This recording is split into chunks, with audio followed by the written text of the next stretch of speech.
Muito boa noite, queridos amigos. Estamos aqui mais uma vez no Polêmica Espírita, esse programa que é transmitido toda quarta-feira, às 8 horas. Você está aqui conosco. É uma grande alegria estarmos aqui reunidos mais uma vez. E no dia de hoje estamos aqui acompanhados do nosso querido divulgador Paulo Neto, ele que em vida uma série de pesquisas, está aqui conosco para apresentar mais uma pesquisa sua, muito interessante, que já virou livro, enfim, inclusive traduzido para outros idiomas, né, Paulo? Andou Tem espanhol. sem sua permissão, né? Tem espanhol também. Do livro, né? As Colônias Espirituais e a Codificação, não é isso? Isso. Pois é, que é justamente o título da live de hoje, o nosso estudo de hoje. E antes de passar a palavra ao Paulo, já agradecendo vocês, inclusive, aí pela presença, né? Deixa eu até dar uma olhadinha, ver quem está aqui com a gente. Nós temos aqui já a presença do Dinaldo Santos, que é de Carpina, em Pernambuco. Enfim, o pessoal está se achegando ainda. Bem, e antes de passar a palavra para o Paulo, né, nós gostaríamos de dizer que esse realmente tem sido um tema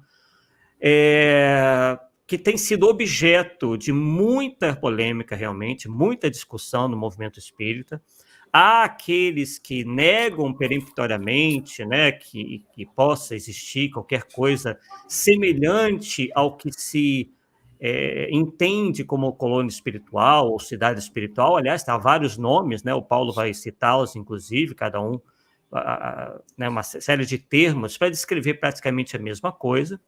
E há, obviamente, aqueles que acreditam, que defendem a existência de certas características do mundo espiritual. E o que o Paulo vai nos trazer hoje é objeto de uma pesquisa que não tem apenas base, né, na codificação e na própria Revista Espírita, uma série de outras literaturas, inclusive anteriores à literatura mediúnica brasileira. Por que eu digo isso e ressalto isso? Porque um dos argumentos que mais nós encontramos daqueles que negam, né, que dizem que é antidoutrinário essa questão das cidades espirituais, dizem que isso foi uma invenção, uma criação vinda através do médium Chico Xavier pelo espírito André Luiz. E que o Paulo, né, vai demonstrar aqui, dentre outras informações importantíssimas, não vai ficar só nesse aspecto. Inclusive, esse é um assunto que tem muitos aspectos e muita literatura a respeito, e vocês vão ver, poder notar aí a questão da concordância do ensino em relação a esse tema, principalmente em relação aos seus detalhes fundamentais. É bom dizer também, antes de passar a palavra para o Paulo, que nós não estamos chancelando absolutamente tudo que venha em termos de literatura mediúnica sobre o assunto, mas estamos aí querendo que você, que mesmo que negue, né, que rechace ou que defenda a ideia, tenha mais elementos para que você verifique, né, que esse tema vai muito além da questão da literatura mediúnica mais recente no Brasil, né? E o Paulo vai demonstrar isso muito claramente hoje. Então, o que eu peço é que você pacientemente assista a esse estudo de hoje, né, e para tirar suas próprias conclusões. Ninguém, né, eu acredito que não seja uma posição saudável nós fecharmos questão sobre assunto nenhum sem nos aprofundarmos, sem lermos, sem pesquisarmos, né, e tudo mais. Essa é a verdadeira postura de qualquer espírita. Aquele espírito que simplesmente fechar questão sobre algo sem ter feito esse trabalho, infelizmente, no meu entender, eu acredito também no entender do Paulo, e principalmente do Allan Kardec, como ele vai demonstrar, não está adotando efetivamente uma postura espírita. Né? Simplesmente está agindo de maneira dogmática, né? Coisa que não há espaço na nossa doutrina para tal. Bem, Paulo, então passo aí a palavra para você e vamos aí ao nosso estudo de hoje, agradecendo já ao pessoal que está chegando aí, que eu já vou mostrar para vocês. Tá, então, boa noite a todos, boa noite, Arthur. Arthur, eu cada vez mais eu tenho a convicção que alguns temas que se fazem polêmica na doutrina espírita falta aprofundamento por parte dos opositores daquilo, né? Sim. Este é a questão da possessão é outro, o perispírito, né? Então, a gente observa. E aqui, como você teve uma ideia da minha pesquisa, você vai ver que, aliás, o público vai ver que a pesquisa é bem extensa. Eu não fiquei em só codificação. Sim. Eu abri o leque, fui, inclusive, nos ditos autores espíritas clássicos, e lá foi surpresa em cima de surpresa. Tá?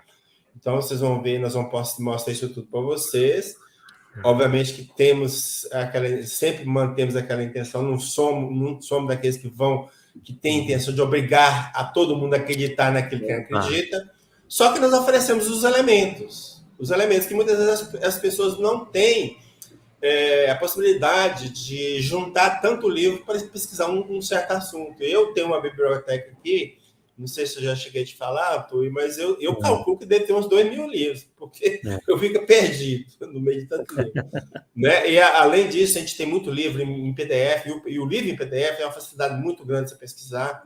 Você põe a palavra-chave. Então, hoje, a pesquisa em si, nossa, é muito fácil. Né? Então, o que a gente observa é isso. Embora fácil, as pessoas não se aprofundam no tema, só fica lá, não vou pegar só o que Kardec fala. Não é por aí. E nós vamos mostrar. Não, e o que é pior, se fosse, Paulo, aquilo que Kardec fala, tudo bem. O problema é que, geralmente, o que se encontra na codificação, e você vai demonstrar isso hoje, é retirado do contexto. Sim. As pessoas se esquecem que, para você interpretar alguma coisa, você tem que ver em que contexto aquilo foi dito. E a gente tem percebido nos debates que, e você vai demonstrar isso, que esses ensinos dos espíritos têm sido retirados de contexto completamente para defender um mundo espiritual praticamente inexistente.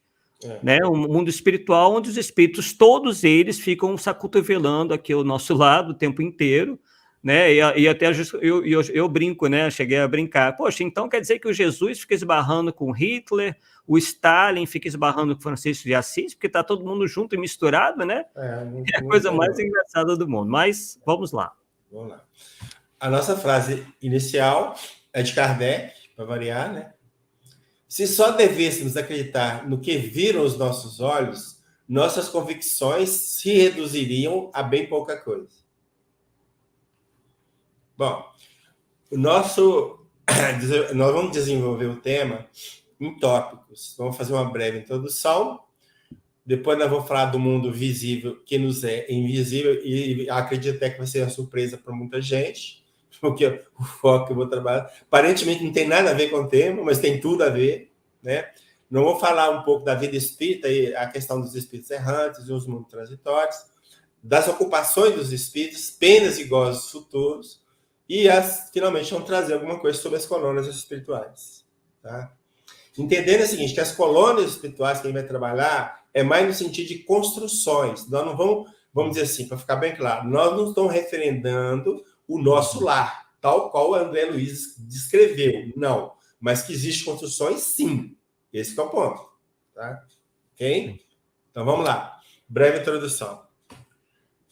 Nós temos uma turma que a gente chama de bibliólatras. Que turma é essa? É a turma da Bíblia disse. Então, se a Bíblia disse, eles aceitam. Se a Bíblia não disse, eles não aceitam. Exatamente. O pior, isso mostra um dogmatismo, uma mente fechada, que não dá para entender. Né? Porque a gente vê na Bíblia alguns textos que não bate, já vê que é lenda, vê que é incoerente, e os caras aceitam. Por exemplo, a reencarnação está lá de forma, pelo menos para mim, de forma clara. Embora, mas como não tem a palavra reencarnação, eles não acreditam. Deu para entender como é que é a linha deles? E por outro lado, infelizmente, nós temos no movimento espírita, porque que o espiritismo do bom senso e da razão não era para ter, né? Pessoas que nós podíamos chamar de codificólatras.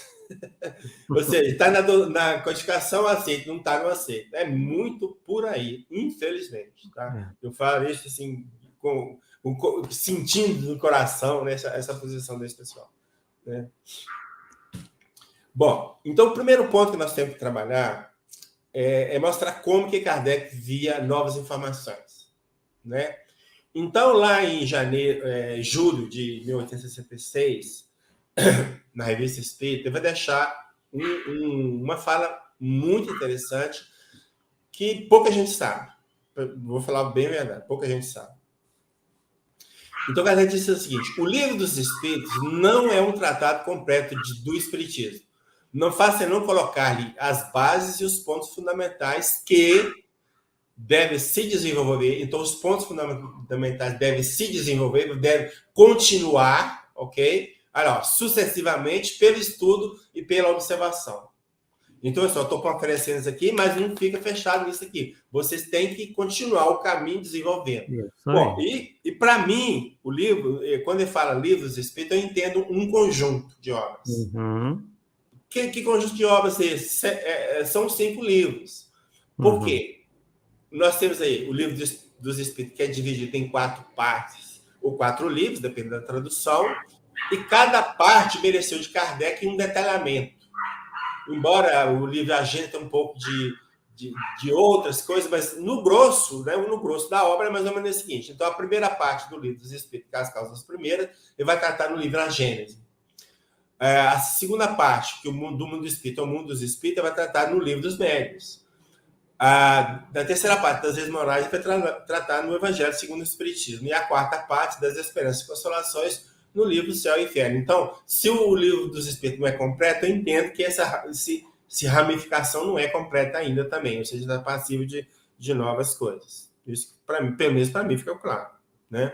Bom, setembro de 1865, diz o seguinte, Kardec: não é, evidentemente, senão sobre os fatos que se pode assentar uma teoria sólida.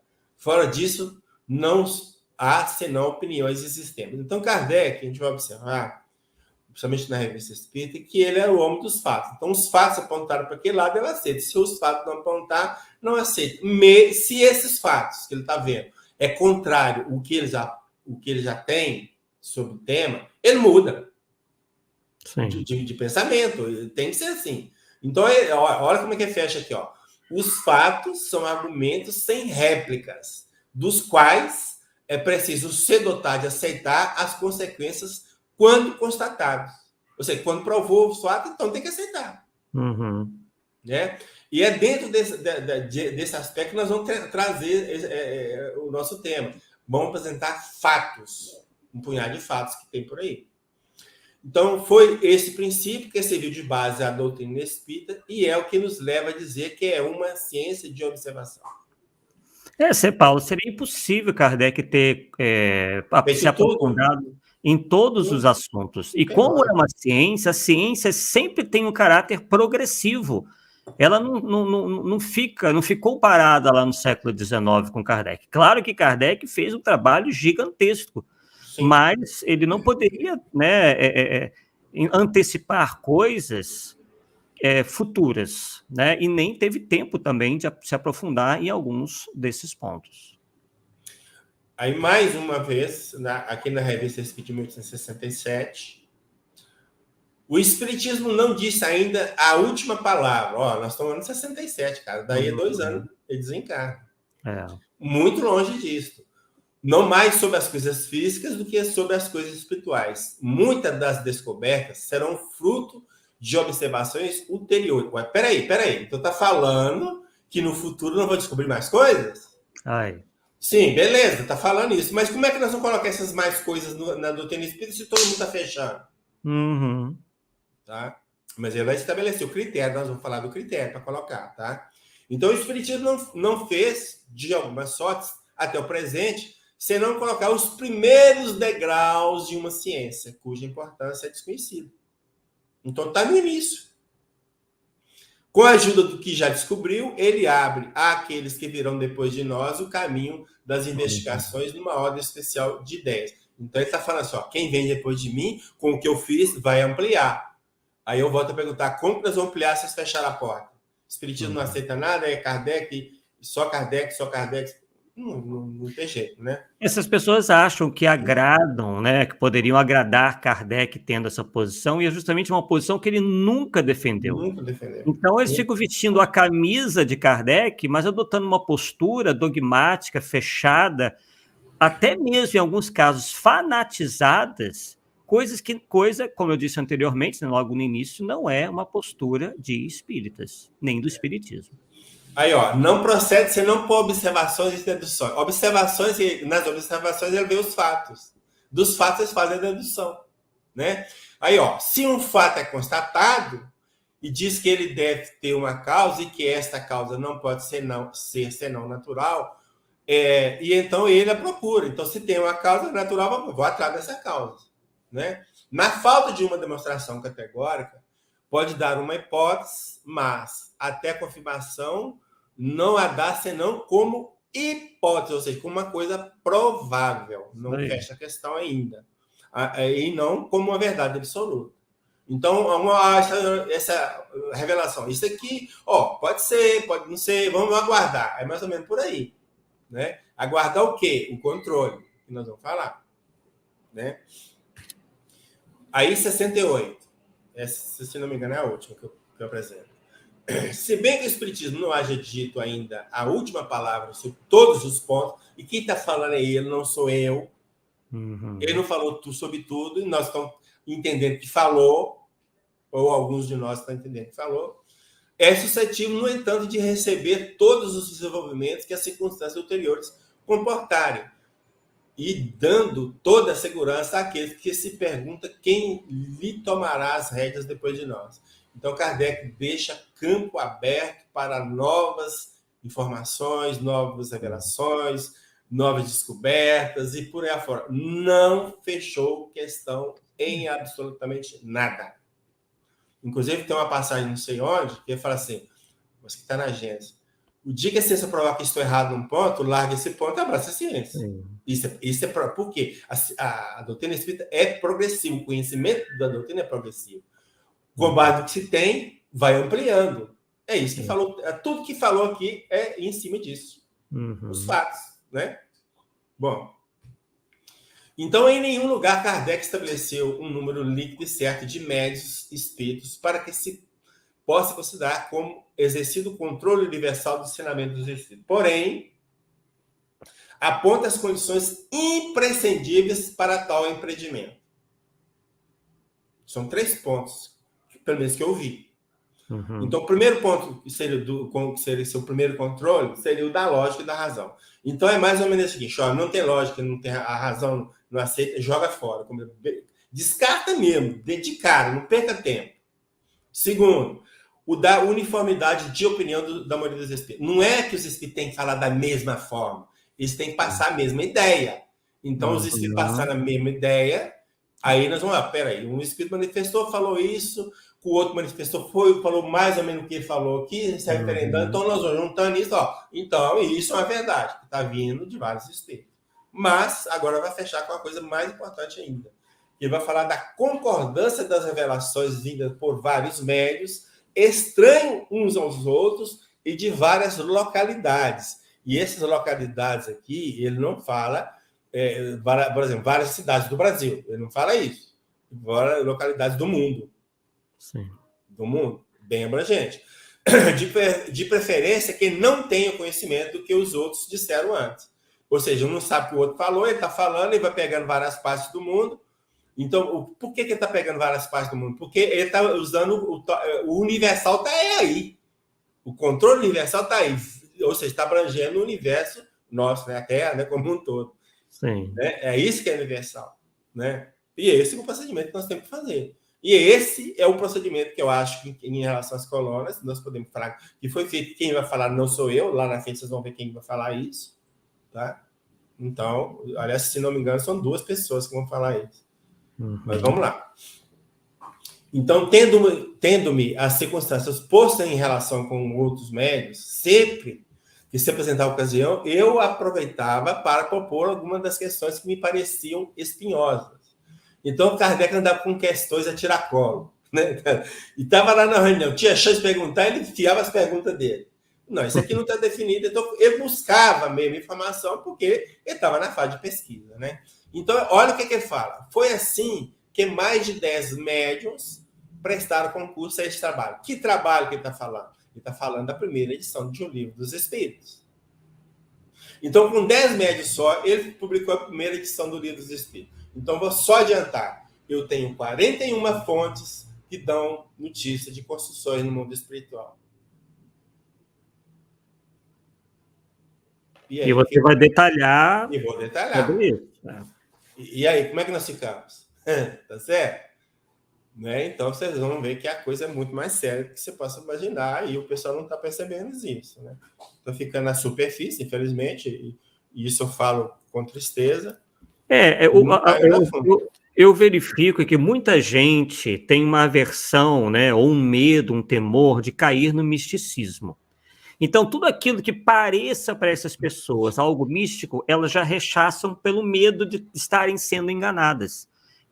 Isso é um temor exagerado demais, né? E que o estudo e o aprofundamento, né, e a pesquisa certamente vai retirar esse temor. A pessoa vai ver que aquilo tem uma base racional, não é da cabeça de um ou de outro, não é tirado, né, do nada. Existe toda uma fundamentação lógica naquilo. Aí vem Hermínio de Miranda. Introdução do Livro dos Espíritos, publicado pela Mundo Maior. Se assim fosse a doutrina espírita, estaria em contradição consigo mesma, de vez que a evolução é de sua própria essência. Sempre haverá, portanto, em torno dela, regiões pouco exploradas e até ignoradas à espera de estudo. É necessário, sim, preservar a pureza doutrinária, mas não sufocá-la em uma redoma que lhe retire o oxigênio do qual necessita para interagir com o que se passa à sua volta. Ela é o nosso instrumento de trabalho, de aferição e de busca. Exatamente. E nós estamos fazendo isso, é sufocando. Sim. Infelizmente. E olha que eu, né, falando por mim, o Paulo vai falar por ele, nós somos aqueles que sempre propugnaram e defenderam, e continuamos defendendo, a coerência doutrinária, a pureza doutrinária. Agora, isso não pode nos tornar pessoas de olhos fechados para tudo, né? Para esses avanços, para esses estudos, para esses aprofundamentos. Né? Pureza doutrinária, coerência doutrinária não quer dizer fanatismo, não quer dizer que você tenha que se fechar numa redoma e não aceitar mais nada que venha, por isso, no caso aí, o que esteja fora da codificação, que, aliás, não está fora da codificação, como o Paulo vai demonstrar, né? Aliás, está dentro, só que as pessoas não estão sabendo interpretar. Bom, inicialmente diremos que a nosso sentir quer dizer, na nossa maneira de ver, na nossa maneira de perceber, né? As colônias espirituais são criações temporárias, só existindo enquanto a humanidade terrena for domínio de espíritos ainda propensos ao mal. Dessa forma, a evolução moral da sociedade humana implicará na inutilidade delas. Então, só existe enquanto nós somos um planeta de provas e expiações. À medida que a gente vai evoluir, não vai precisar. Porque eles vão, lá na frente a gente vai ver, as colônias vão funcionar como pronto-socorro para ajudar as pessoas, os espíritos desencarnados, a se adaptar ao mundo espiritual, né? É um ponto de ajuda. Então, isso vai ficar muito claro. Né? Bom, o mundo visível que nos é invisível. É esse aqui.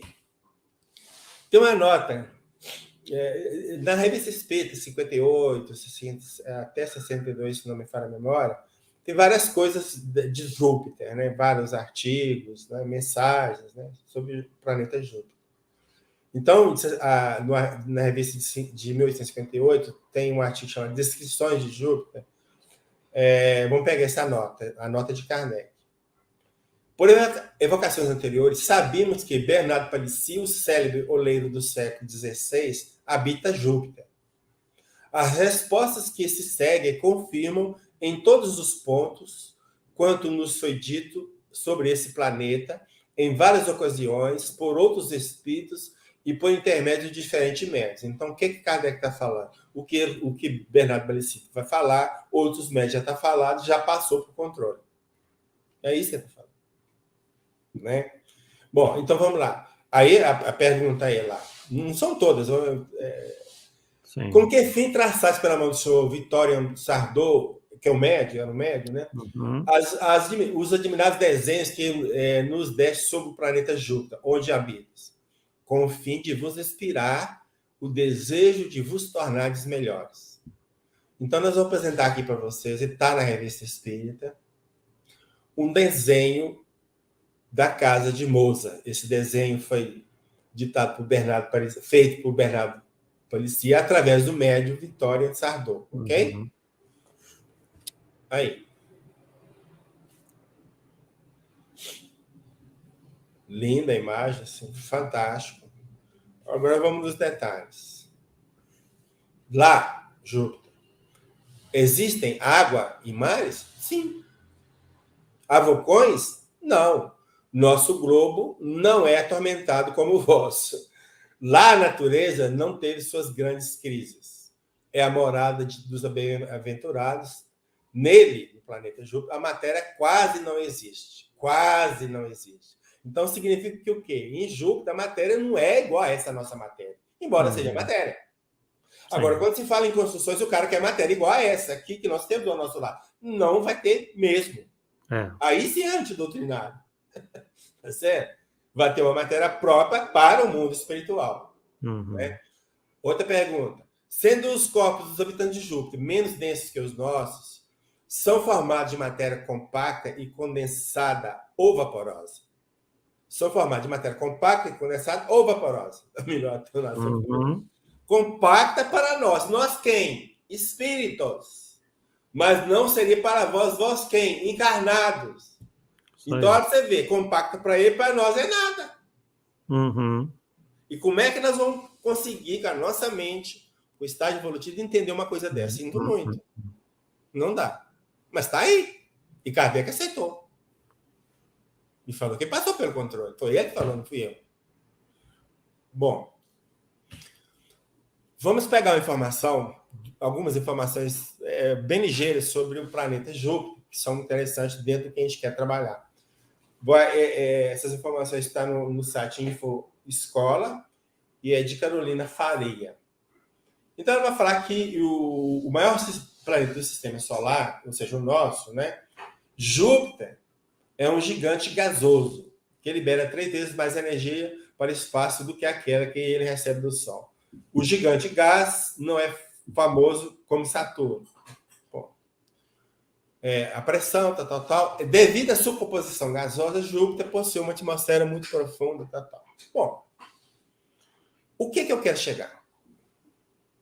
Então, veja bem, nós estamos aqui em informação que existe construções, que existe água, que existe mar, num planeta que para nós é um planeta gasoso.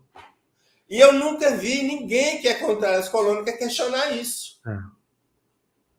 Veja bem, nós temos para nós um planeta gasoso, mas para o mundo espiritual é concreto, é real, tem coisas, tem mar, tem casa, tem... Uai, peraí. E aí? Como é que fica? Então, é o que eu disse lá no início, né? O título, né? O mundo visível que nos é invisível. Visível para eles, para os espíritos, tá certo? Sim. Então, não tem jeito. Então, é esse que é o ponto que as pessoas não estão entendendo, não estão querendo abrir a mente para entender. Uhum. Né? Então, aqui, a meu sentido, abre a possibilidade das colônias completamente. A possibilidade está aqui, uma delas, né? Tem uma outra que nós vamos falar. Essa é uma. Né? Inclusive, os espíritos podem sair de Júpiter e dar comunicação aqui na Terra, que foi aconteceu na época de Kardec, né? Nós vamos falar daqui a pouco. Peraí, não dá spoiler, não.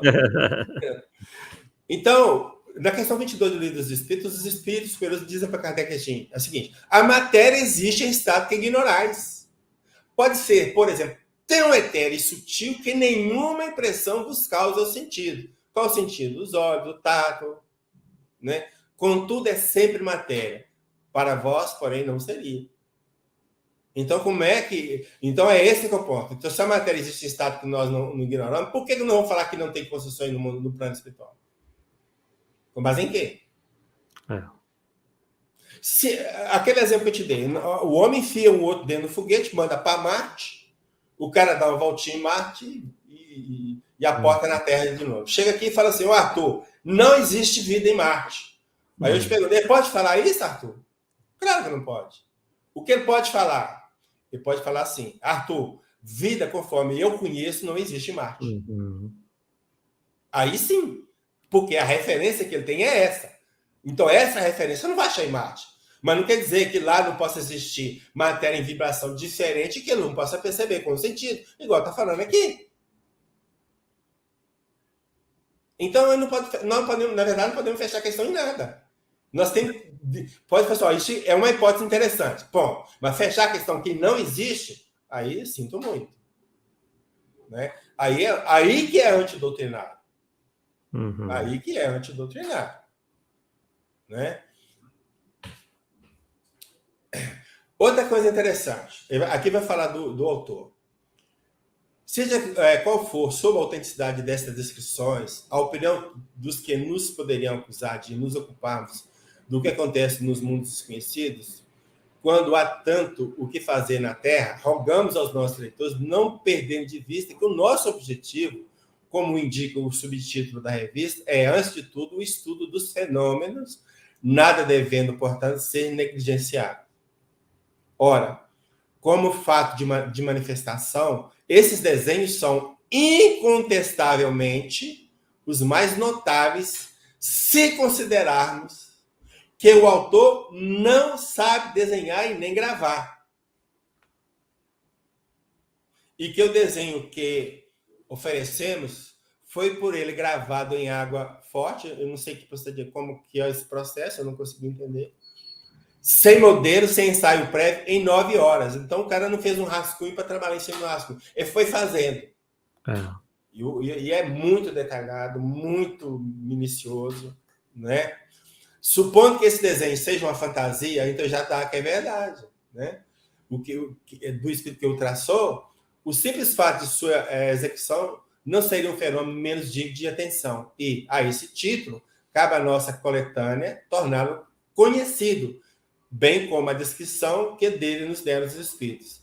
Não para satisfazer a vã curiosidade das pessoas fúteis, mas como objeto de estudo para quantos desejarem aprofundar-se, olha aqui, em todos os mistérios da ciência espírita. Eu tenho para mim, e aí eu sei que também é outra polêmica para variar, que esse médio aqui é o que a gente pode chamar de médio literalmente de incorporação. Ele incorporou o espírito Bernardo Palissy e ele usou o corpo físico do médio para fazer o desenho. Bem literal do jeito que eu estou falando. Tá? Faz sentido. É outra polêmica. É outra polêmica. Né? Depois, mais na frente, quem sabe a gente trata da questão da possessão, né? Então, o que temos é o fato de Allan Kardec aceitar que Júpiter, um planeta totalmente gasoso, é habitado e não se surpreender com a descrição da moradia de Mozart. E aí? Não fica. Né? Da vida espírita, espíritos errantes e os mundos transitórios. Isso aqui vai estar, o Espírito Errante está no Livro dos Espíritos, questões 223 a 233. Aqui eu juntei as questões todas, tá? Mais ou menos é o que está lá, mas em vez de pergunta e resposta, eu juntei o conteúdo, misturei pergunta com resposta para dar sentido, senão ficar alguma coisa sem sentido também, mas só para a gente resumir. A alma não reencarna imediatamente após a sua separação do corpo. No intervalo de uma para outra encarnação, ela vive na condição de espírito errante. Este intervalo, ou seja, de estar errante, pode ser de algumas horas até milhares de séculos. Não estou definido, então. Né? Porquanto não há limite extremo estabelecido para o estado de errante. Porém, nunca é perpétuo. Não será para sempre. Vai ficar no estado errante. E vai ter que reencarnar. Essa que é a ideia. Errante porque está aí na fase de progresso espiritual. Estar errante é só para espírito em evolução. Os espíritos puros, como ele vai falar, não existe espírito puro de estado errante. Perfeito. Tá? Então, fecha. Pelo simples fato de ter deixado o corpo, O espírito não se acha completamente desprendido da matéria e continua pertencendo ao mundo onde viveu ou a outro do mesmo grau, a menos que durante a vida se tenha elevado. Então, os espíritos que estão muito apegados às coisas da Terra, eles vão ficar, entre aspas, presos à Terra. No nosso meio, querendo satisfazer necessidades que eles pensam que têm, no exemplo que a gente está trazendo na imagem, provavelmente é o espírito que quando desencarnou, ela alcoólatra, e como não pode beber, se aproxima de uma pessoa que bebe.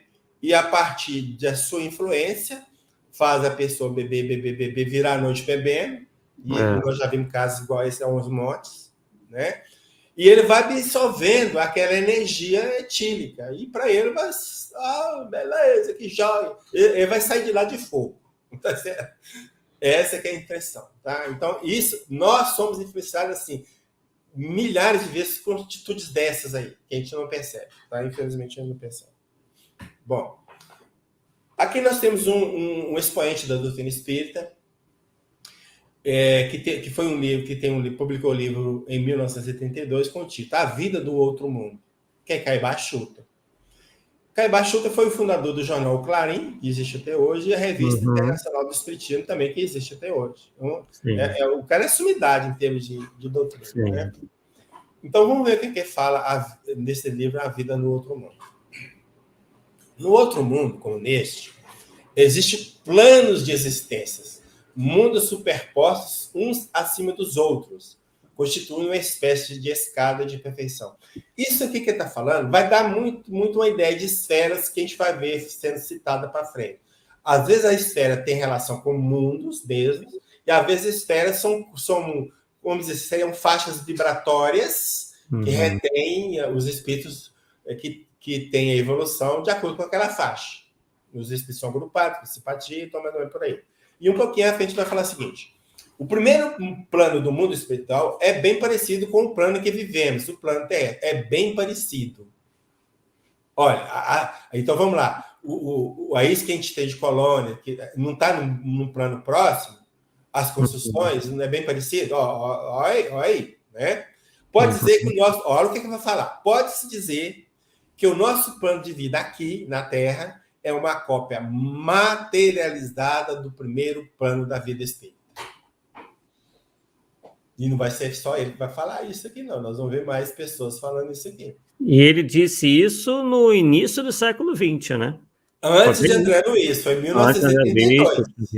Pois é. E antes de qualquer obra de Chico, para ficar bem claro.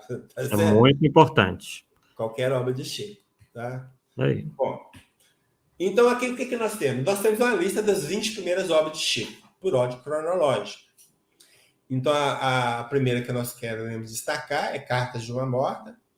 Ele foi publicado em 1934, mas, ao que indica, ele foi psicografado vamos dizer assim, no segundo semestre de 1934. Tá?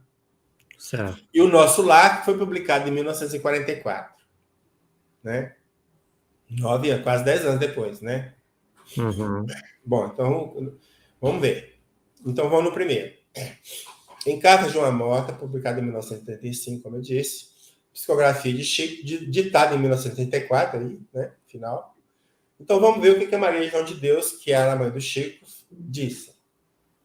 Muitos encarnados que têm ouvido as diversas explanações quanto à vida dos espíritos dos planos da erraticidade fazem uma falsa concepção do vocábulo, imaginando que a existência errática das entidades se processa por jornadas intermináveis, sem um objetivo definido, sem uma organização que regule os fenômenos das suas atividades nos espaços. Olha, então nós temos coisa interessante.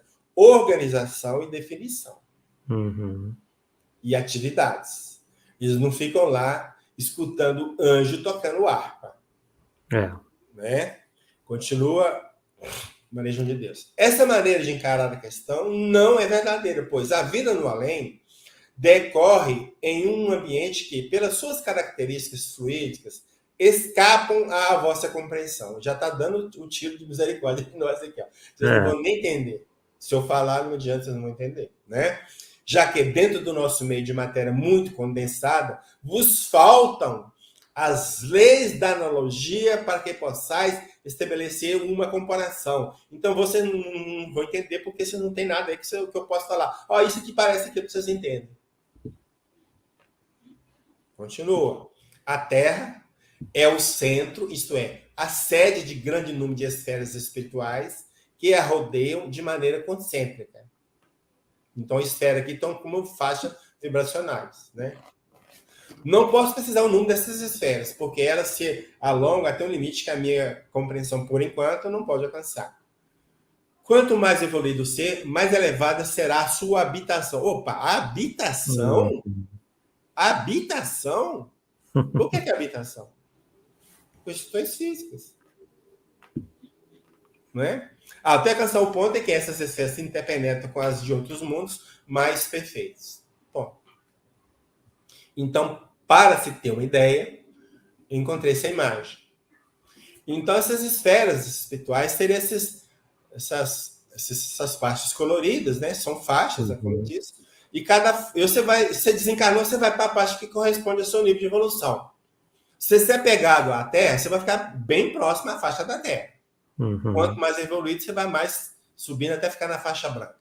E essa linha vermelha que eu pus aqui é para simbolizar, por favor, uma espécie de campo de força que retém sobre a Terra todos os espíritos que não têm evolução para sair dela para ir para um outro mundo maior para reencarnar nele. Mais elevado, maior não, mais elevado para reencarnar nele. Então, desencarnou, você fica nesse campo de força. Você vai se enquadrar na sua faixa e fica por aí. Ah, não, já tem evolução, você sai desse campo de força da Terra, entre aspas, e cai no campo de força do outro planeta que você vai encarnar. E a vida continua, tá certo? E aí, sucessivamente. Então, essa é a ideia que a gente passou a ter a respeito disso aí. Bom, mundos transitórios. Agora, questões 234 e 236 são duas questões só, três, aliás, né? São a sequência daquelas outras dos espíritos errantes. Então, vamos na classificação dos mundos. Se eu perguntar a vocês como os mundos são classificados, fatalmente vocês vão me responder assim. Mundos primitivos, mundos de expiação e provas, ou provas e expiações, mundos regeneradores, mundos felizes, mundos celestes ou divinos. Entretanto, ela carece, está faltando alguma coisa. E eu vou falar francamente com vocês, depois de muito tempo que eu descobri. Está claro na doutrina, está claro lá, não é como mostrar que vocês vão fazer mais é mesmo, mas é depois de muito tempo que a ficha caiu.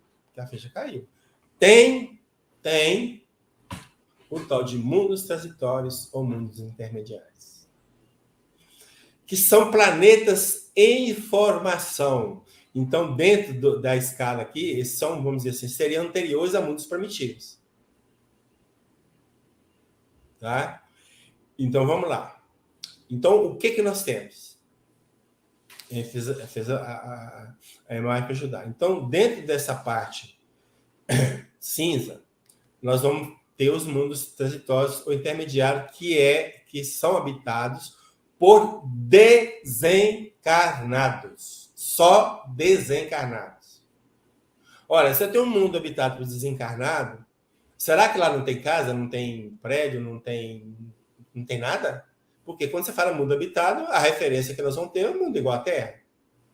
Se não tivesse o que tem aqui, os espíritos, os mundos são habitados, mas não tem isso, não tem aquilo, é só fluídico, é só os caras ficam andando no ar, os espíritos vagando pelo ar fora, né? Dentro dessa faixa verde, nós temos os mundos que são habitados por espíritos em evolução, e que aí vem a questão da erraticidade, né? E na faixa amarela temos aí, então, os mundos celestes divinos, que é a habitação de espírito puro. Então, mais ou menos é isso que eu consegui perceber. Vai ter outra imagem que a gente vai trabalhar também, que a gente vai ficar mais claro. Então, mundo prometido, destinado às primeiras encarnações da alma humana, mundo de expiações, onde domina o mal, mundo de regeneração, nos quais almas que ainda têm o que expia aura e novas forças, então melhorou um pouquinho, né, da situação. Mundo de doses, onde o bem sobrepôs o mal. Só isso aqui para nós era o paraíso, cara. Isso aqui para nós é paraíso, né?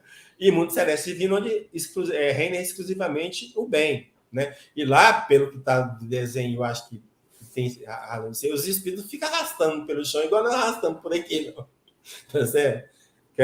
A condição é muito etérea deles, praticamente eles voam para o espaço afora e vão que vão, né? É aqui só para ter ideia. Então vamos lá, questão 234. Os mundos transitórios são os particularmente destinados aos seres errantes. Particularmente destinados. Então só tem seres errantes, né? Nos quais eles podem habitar temporariamente espécies de acampamentos ao ar livre. Quando você fala espécie de acampamento, porque é uma coisa provisória. Se fala espécie de acampamentos, aí nós já temos construção, porque acampamento tem construção, né? De lugares em que possam repousar de uma erraticidade demasiado longa, estado esse sempre um tanto penoso, né, da erraticidade, são, entre outros mundos, posições intermediárias, graduadas, de acordo com a natureza dos espíritos que podem alcançá-los e onde eles gozam de maior ou menor bem-estar. São outros mundos, posições intermediárias. Então, nós estamos cheios disso e por aí afora não estamos sabendo, né? Aí vem lá, os espíritos progridem durante seu estado no mundo dos transitórios, os que assim se reúnem, então há reunião de espíritos lá, o fazem com o objetivo de se instruírem e de poderem mais facilmente obter permissão para dirigir-se a lugares melhores e chegar à posição que os eleitos atingem. Então, veja bem, se tem lá os espíritos ficam estudando, será que fica estudando sem ter um lugar para reunir, sei lá, uma construção, um salão, sei lá, uma igreja, não sei? Será que é tudo assim, fica no ar, aéreo, assim? Sabe, essas coisas estão ficando muito estranhas para mim, sabe? Que quando você fala habitação, a gente vai ter relação com quem tem carro, né? Senão isso falar. Eles já tinham feito uma ressalva. É habitação, mas não do jeito que vocês têm aí na Terra e tal. Então, né? Os mundos transitórios não se conservam perpetuamente destinados aos espíritos errantes. Sua posição é apenas temporária. Por quê? São planetas em formação. Então, estar em formação, uma hora eles estão formados, então saem daquela condição. Então, a partir de um certo ponto, na evolução geológica deles, vão poder receber espíritos encarnados, né? Esses mundos não são habitados por seres corpóreos, porquanto sua superfície é estéril. Superfície de um planeta em formação. Como é que é a superfície? Magma puro? Como é que é? Pode ser. Né? Os que habitam, né, esses mundos não precisam de nada. Então, Revista Espírita de 1862. Temos nossa fala de São Luís. Os mundos intermediários são povoados de espíritos esperando a prova da reencarnação ou aí se preparando de novo segundo o seu grau de adiantamento. Os espíritos nesses viveiros de vida eterna. Viveiros de vida eterna. Isso não fala em habitações de lugares para morar, né? São agrupados e divididos em grandes tribos, uns adiante, outros em atraso no progresso, e cada um escolhe entre os grupos humanos aqueles que correspondem simpaticamente às suas faculdades adquiridas, os quais progridem e não podem retrogradar. Vou voltar à situação anterior. Então, aqui, voltando àquela classificação, aqui só para a gente entender um pouquinho, essa faixa amarela, então, é onde que estão os espíritos sujeitos à reencarnação.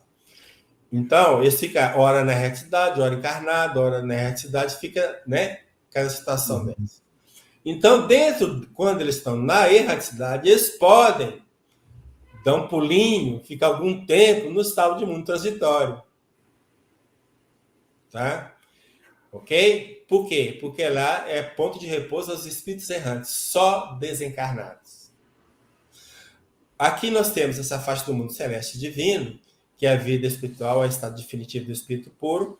E aqui eu coloquei setas desses espíritos podendo vir aos mundos inferiores para ajudá-los na evolução. O exemplo clássico é Jesus, que veio no mundo de prova de expiação para ajudar a nossa evolução, para não ir muito longe. Eu só não coloquei uma seta indicando o mundo primitivo, porque aí eu penso, aí eu posso estar errado, de que não faz sentido nenhum o espírito puro ir no mundo primitivo. Então, se eu tenho espírito desse nível aqui, né, dos mundos felizes, mundo de regeneração, eles podem dar força para o pessoal de lá. Só por isso. Não estou batendo martelo, é dedução, tá? Eu posso estar certo, eu posso estar errado. Então, esse é o quadro que funciona nos mundos transitórios, né? Ocupação dos espíritos. Então, nós vamos descobrir que os espíritos não ficam ouvindo anjos tocando harpa. Esse trabalho. Aí o cara fala assim, não, rapaz, não que eu morrer, eu vou descansar. Descansar que nada, cara. Lascou, trabalhei muito. Só que o trabalho não, né, é todo praticamente intelectual, vamos dizer assim. Então, no artigo Confissão de Voltaire,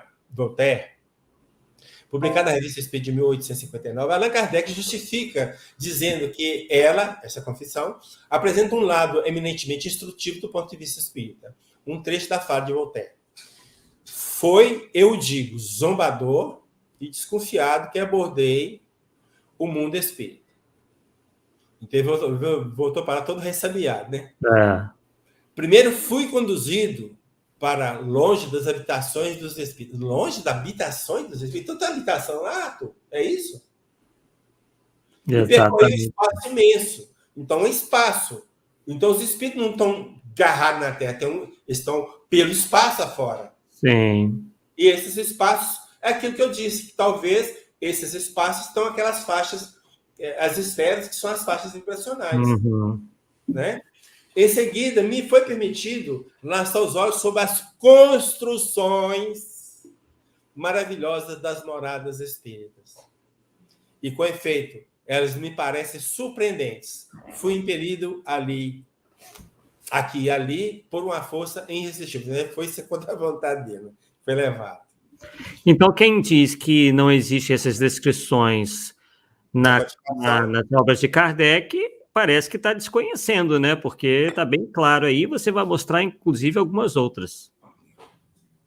Sim. Tive que ver até que minha alma transbordasse pelos esplendores e derrotada diante do poder que controlava tais maravilhas. Enfim, quis me esconder e me agachar no oco das rochas, mas não pude. Sexo, né? Essa coisa. Alguns comentários de Allan Kardec, dos quais destacamos esse trecho, só pequenininho. Nunca, talvez, um quadro mais grandioso, mais impressionante foi dado do mundo espírita e das influências das ideias terrestres sobre as ideias do além-túmulo. Então, Kardec está referendando a confissão de Voltaire ou não? Parece que sim, né? Bom. James Arthur Flindley, ele tem um livro do Lumiar do Etéreo, é um médico, se não me falha a memória. Depois, lá na frente, você me cobra lá, porque eu tenho a lista, eu vou saber onde que vai estar classificado. Né? O universo todo é feito de matéria em vários graus de densidade e de atividade vibratória. Lembra que eu falei de vibrações? Olha para você ver se não é... Entende? Sim.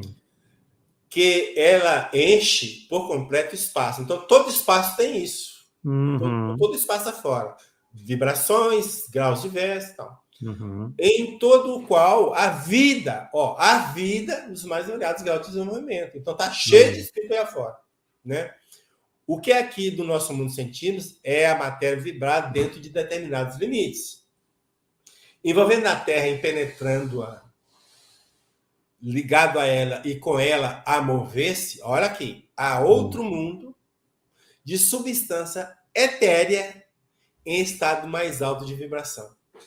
Outro mundo, outros habitantes, outras construções. Exatamente. Isso em 1931, que foi a primeira edição. Tudo deve, aí vem Kardec, tudo deve estar em harmonia no mundo espiritual como no mundo material. Aos homens corpóreos são necessários objetos materiais. Aos espíritos cujo corpo é fluídico são necessários objetos fluídicos. Os objetos materiais não lhes serviriam, não mais do que os objetos fluídicos que não serviriam aos homens corpóreos. Então, cada lugar, uma matéria apropriada àquela dimensão, àquele lugar. Então, pensar que lá vai ter condições exatamente iguais às que tem aqui na Terra, não vai ter mesmo. Mas construções ao nível da matéria de lá, por que não? Por que não? Né? É engraçado que eu vejo, né, as pessoas imaginando esse mundo espiritual que praticamente é inexistente, é quase um vácuo, né? E ainda pensam alguns que esses espíritos ficam, como eu disse no início, somente por aqui, né? Então, estão renegando todo esse espaço, né, que, como está sendo dito ali, é ocupado pelos espíritos. Exato. Agora vamos ver o Mesmer. O mundo dos invisíveis é como o vosso. Em lugar de ser material e grosseiro, é fluídico, etéreo. O mundo dos espíritos não é o reflexo do vosso. É o vosso, que é uma grosseira e muito imperfeita imagem do reino de além-túmulo. Fechou? Ora, você não está falando o que foi falado antes. Exatamente mesmo. Então, o mundo espiritual é a copa grosseira que tem aqui, então aqui tem construções de copa grosseira, construções. Ah, mas isso aqui está na Revista Espírita. Mas o Kardec, ele só lançava na Revista Espírita coisa que ele via que tinha chance de prosperar, ele sondar o pneu para prosperar. Algo que ele não concordava, ou ele falava que não era desse jeito, ou ele simplesmente deixava as coisas andar, para ver até que ponto as informações iam se reunir para falar assim, passou pelo controle. Isso aí. Tá? Então ele colocou porque ele falou assim, não, isso aqui tá legal, como diz o outro, né? Tem possibilidade. É uma hipótese interessante. Tá? Bom, a Revista Espírita de 1866, mês de agosto, fala o seguinte: no nosso mundo tudo é material e tangível. No mundo invisível, tudo é, podendo-se assim, se exprimir, matéria intangível. Quer dizer, intangível para nós que não percebemos senão por órgãos materiais, mas tangível para os seres deste mundo que percebem pelos seus sentidos espirituais. Tudo é fluídico neste mundo. Homens e coisas. Coisas. E as coisas ali são tão reais, relativamente, quanto as coisas materiais o são para nós. E aí? Exatamente. Porque tem a mesma estrutura fluídica dos espíritos, com seus perispíritos. Então, tudo se encaixa, tudo combina. Né? Os espíritos concorrem para a harmonia do universo, executando as vontades de Deus, de quem são ministros. A vida espiritual é uma ocupação contínua, mas que nada tem de penosa, como a vida da Terra. Por quê? Não existe fadiga corporal. Você não cansa, né? Nem as angústias das necessidades. A vida espiritual é, com efeito, a verdadeira vida e a vida normal dos espíritos, sendo-lhes transitória e passageira a existência terrestre, espécie de morte, se comparado ao esplendor e à atividade da outra vida, a espiritual. Espiritual. Aí tem um trecho do artigo chamado Ocupação dos Espíritos, publicado na Revista Espírita de 1866, e ela tem a assinatura de Guilherme, sei lá, não terminou, né? E esse espírito se diz pertencer ao grupo. Olha o que ele fala que ele pertence: ao grupo de alguns sábios que se ocupam de economia política. Ué, então os espíritos estão lá, estão preocupados com a economia política, estão assistindo. Ué, e fica assim, vagando pelo espaço, não tem lugar para reunir. Aí ele continua.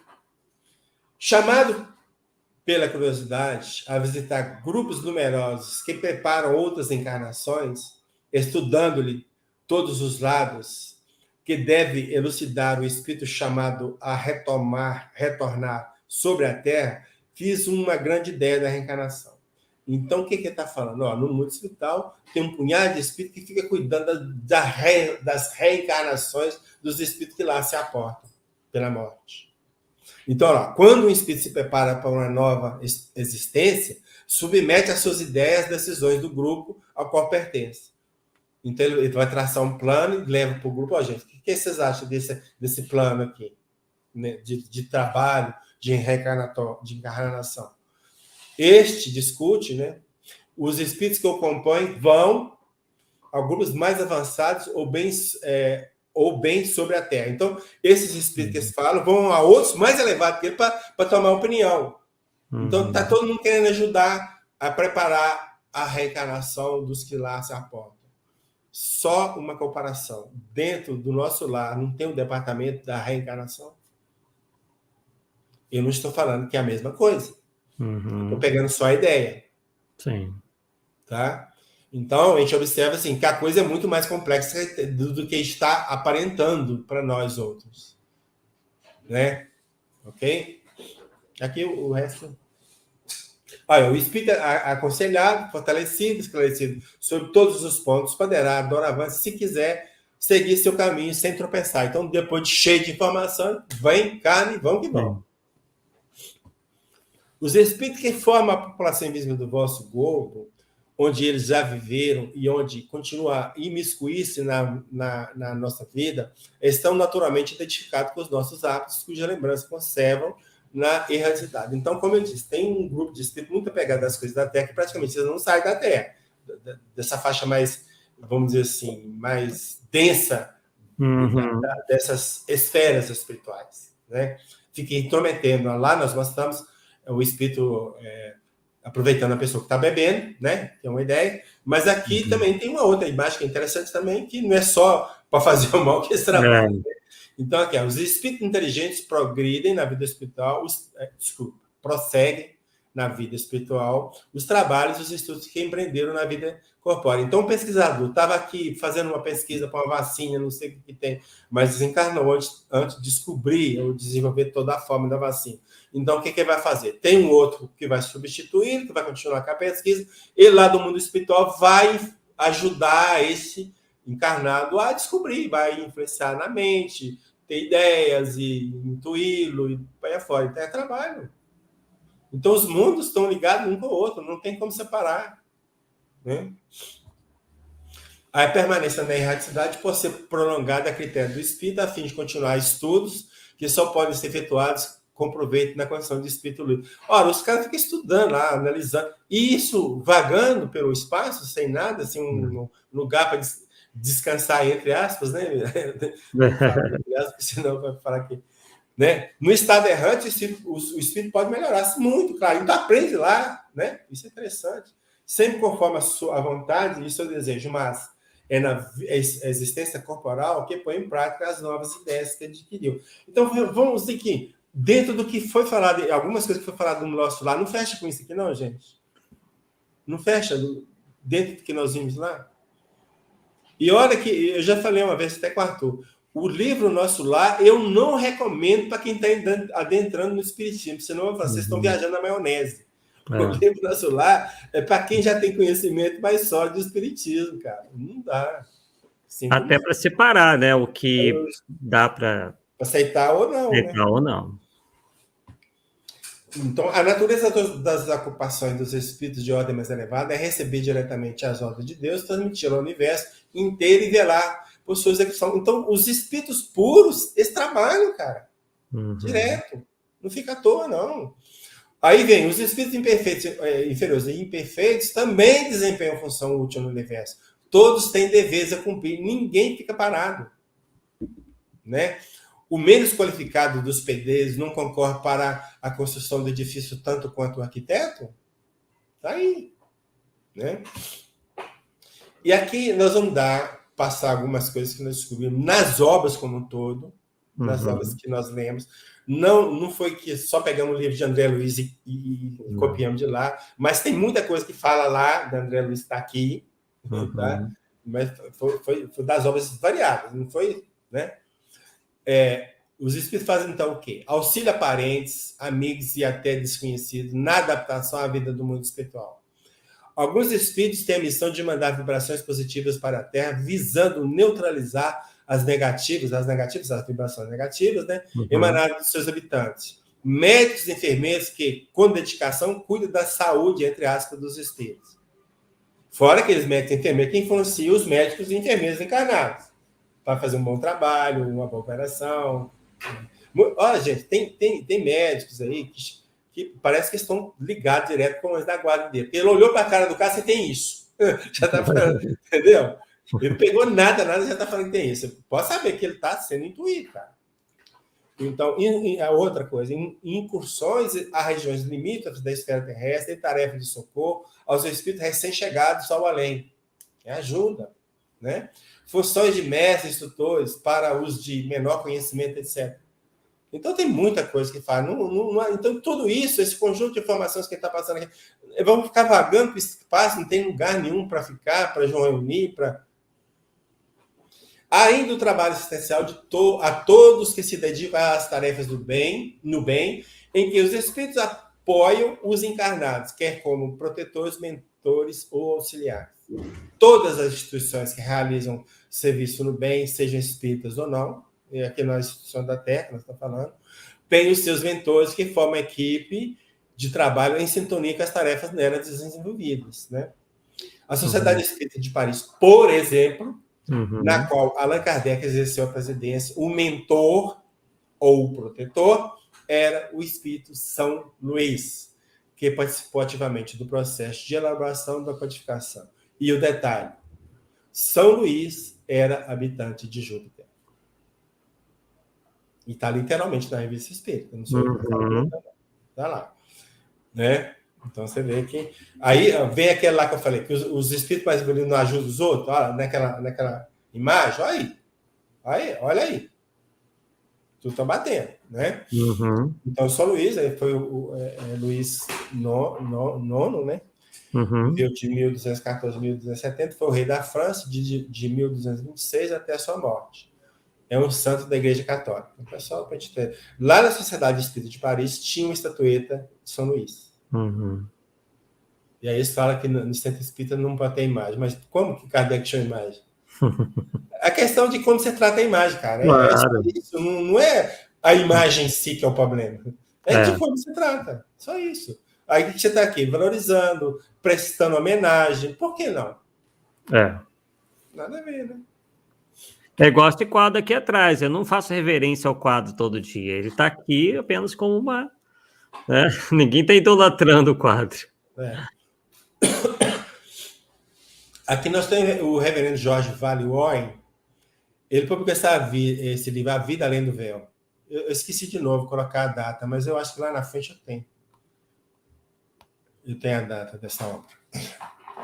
Então, lá, nessa obra, nós destacamos, aqui é só específico dessa obra, um salão de música, um teatro de ópera, bibliotecas, passeios pelas colônias e localidades circunvizinhas, visita a amigos, parentes, instrutores, etc. Ainda tempos para atividades religiosas. E aí? Caibar Schutel, no livro que nós já falamos, A Vida no Outro Mundo, escreve o seguinte: assim também sucede com a alimentação, que é outra polêmica. Aos entes muito materializados que chegam ao mundo espiritual sem compreenderem a transformação por que passaram e têm ainda sensação de fome e sede, têm sensação, lhes são ministrados alimentos em instalações especiais, até que, adaptados ao meio em que iniciaram a nova vida, compreendem que não tem mais necessidades desses alimentos, que julgavam preciosos para a sua manutenção. Então, é temporário. Até o despertamento do cara entender que não precisa dele mais. Naturalmente, os alimentos assemelham-se muito aos que lhe eram usuais na Terra, mas são feitos de matéria peculiar ao mundo dos espíritos e de acordo com o corpo fluídico, ou seja, o organismo perispiritual de cada um. E não vai ser só ele que vai falar de alimentos. E aí que está a surpresa. Cartas de uma morta, Maria João de Deus. Alguns seres aí aportando necessitam, por força dos arraigados hábitos, de alimentos análogos aos da Terra. E que obtém por algum tempo, igualzinho a ideia de lá, mas apenas na aparência de realidade. Ilusão essa que é consequência, ilusão essa que é consentânea com as superficialidades do corpo somático, ou seja, do perispírito, né? Até que se acostume com as novas modalidades de sua existência. Depois que acostumou, não tem mais nada. E exatamente o que falou lá. Exatamente. Evolução em Dois Mundos. Aqui, sim, de André Luiz. Abandonando o envoltório físico na desencarnação, se o psicossoma é uma designação que deu para o perispírito, está profundamente arraigado às sensações terrestres, sobrevém ao espírito a necessidade inquietante de prosseguir atrelado ao mundo biológico que ele é familiar. E quando não a supera ao preço de próprio esforço ou no autorreajustamento, provoca os fenômenos da simbiose psíquica que o levam a conviver temporariamente no halo vital daqueles encarnados com os quais se afine quando não promove a obsessão espetacular. Lembra daquela da bebida lá, da moça bebendo? É exatamente isso aqui. Né? Essa aqui é a imagem. Né? Na maioria das vezes, os desencarnados em crise dessa ordem são conduzidos pelos agentes da bondade divina aos centros de reeducação no plano espiritual, onde encontram a alimentação semelhante à da Terra, porém fluídica. Falaram a mesma coisa? Recebendo informações adequadas até que se adapte ao sistema de sustentação. Então, até um certo momento, não é a vida toda. Né? Mas tem mais um... Esse é o final. Acho que esse aqui. Dever-se dizer muito ao contrário que nada há de mais racional, do ponto de vista psicológico e terapêutico, do que esses processos de desabituar. Você está habituado a alguma coisa, vai te desabituar daquilo. Né? Empregados nas esferas espirituais. Esferas espirituais. Né? Para liberar gradualmente os espíritos encarnados das tendências voluptuosas adquiridas no curso da existência terrestre. Ou seja, desabituar daquilo que eles tinham de interesse. Comer, beber, sexo, né? Processo absolutamente análogo aos adotados na Terra para desabituar os alcoólicos e os morfinômanos, aos quais não se interrompe bruscamente os hábitos viciosos, pois que isso provocaria graves perturbações funcionais. O que se faz é submetê-los, mediante lenta graduação, ao uso cada vez mais restrito das doses de álcool ou de morfina. Vale, portanto, a pena perguntar, ainda uma vez, por que se haveria de considerar absurda e ridícula a informação de que no mundo espiritual se segue o mesmo racional sistema para fazer que os espíritos desencarnados abandonem os hábitos viciosos que contraíram na Terra? Ou seja, por que lá nós vamos mudar a técnica que vocês aplicam aqui? Quem está falando isso aqui, Arthur? Ernesto Bozano. E aí vou fazer uma parte. Um ilustre desconhecido no meio espírita. E é o cara que todas as obras dele, ele usou, que eu posso falar com absoluta segurança, o tal de controle universal. Ele pegou várias informações para chegar à conclusão, classificou, separou. O cara é fera. Ilustre desconhecido. O pessoal não lê os clássicos do espiritismo, né? Aí ficam aí dizendo que certas coisas foram invenções do movimento espírita brasileiro, enquanto que se foram, né, confirmados aí por grandes nomes da doutrina espírita no século XIX e XX. Penas iguais futuras. Agora, nós vamos tentar mostrar a questão do fora do contexto. Livros dos Espíritos, livro 4, a quarta parte, vai falar da penas iguais aos futuros. É aquilo que virou o céu e o inferno, né? Então, lá, os tópicos: paraíso, inferno, purgatório, paraíso perdido, pecado original. Questões 1012 a 1019. Questão A. Via de regra, o que pensamos fazer após o desencarne? Aqui é só brincadeira, tá, gente? Não vai tomar a sério, não, tá? Uma turma vai pensar assim, não, eu vou para lá, vou transformar em fantasma para assombrar todo mundo que fez mal para mim. Eu não vou ser fantasminha, camarada, nada. Sou malvado mesmo. Uma outra turma faz, não, vou para o céu. A outra fala que vai para o inferno. Alguns espíritos, não, nós vamos para o nosso lar. A outra fala assim, não, eu vou para o mal mesmo. Não tem jeito. É mais ou menos a semelhança, tá? Das coisas. Faz uma troca, né? Uma troca indevida, inclusive.